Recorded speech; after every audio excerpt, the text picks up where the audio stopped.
This has been a crucial trade mission for the British Prime Minister. Brexit is less than a year away, and to mitigate the expected disruption in trade with Europe, the UK needs to strengthen economic ties with Africa.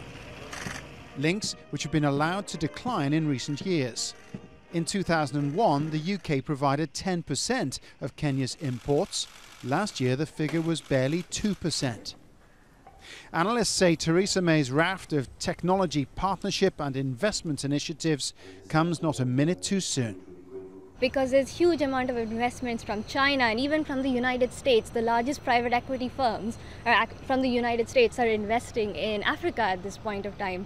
Amazon has things like the African Regional Open Data Initiatives, for example, where they're collecting huge amounts of data from this country. And the UK, if they don't get in at this point, they're going to lose out. The World Bank forecasts Africa's economy will grow by 3.2% this year and 3.5% next. By 2025, Africa's GDP is expected to be $5.6 trillion. To tap into that potential, the UK is establishing several new programs to improve coordination and support of Africa's tech industry. And at the same time, the UK's overseas aid budget is being targeted at nurturing entrepreneurs and encouraging private sector investment. As I've said this week, I want to ensure that the UK's relationship with Kenya and with Africa is more and more about private investment, about doing business and making the most of commercial opportunities together.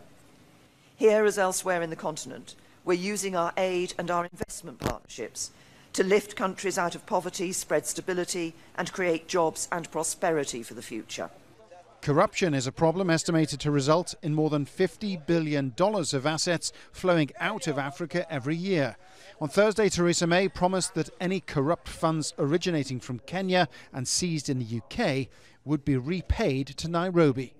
This issue of coming and saying now we can return your money after investing and trading in it, they should actually put the interest that money accrued and give it to us unconditionally with apologies, because they are culpable of being accessory to the theft, and that's a conspiracy, and this is what has been happening. In 2016, the UK's trade with Nigeria, South Africa and Kenya, Africa's biggest economies, totaled less than $17 billion. Compare that to the $720 billion of trade that the UK enjoyed with the European Union that year. The Prime Minister will be pleased with the largely positive headlines she has received, but the balance sheet remains a concern. Paul Brennan, Al Jazeera.